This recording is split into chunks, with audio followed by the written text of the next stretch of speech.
being in law enforcement for over 15 years and volunteering with, safety and security with my local school system, I have a pretty good working knowledge, of threats of violence and bomb threats and things at schools.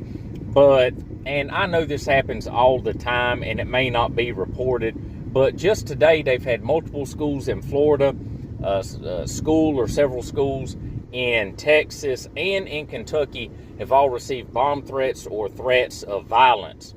Those situations were cleared out. There was another one in Michigan, but they made an arrest on that one already.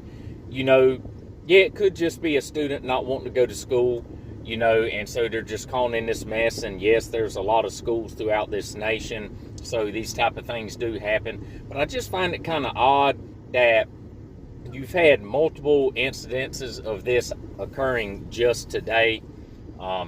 And you have to, I'm waiting in line right now to pick up my kids, so I'm kind of moving down this little dirt path here. But, I do find it odd with so many and multiples in one area. Could this be, a test run that's being conducted to kind of see the response of the school systems? What personnel, essential personnel, arrives, if any? How long does it take them to clear that threat out and get the school back operational? It's just, strange, and there may not be anything to it. Hopefully there's not, but it could just be people are actually reporting on this stuff right now because they're a little more aware and paying attention as they used to. They would look at it and be like, oh, it's a bomb threat at school, la-da-da, it happens all the time.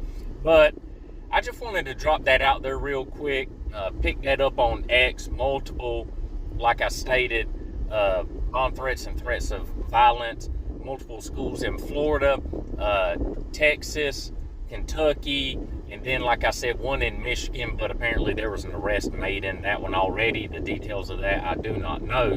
But just wanted to drop that info out to you all. Utilize your situational awareness.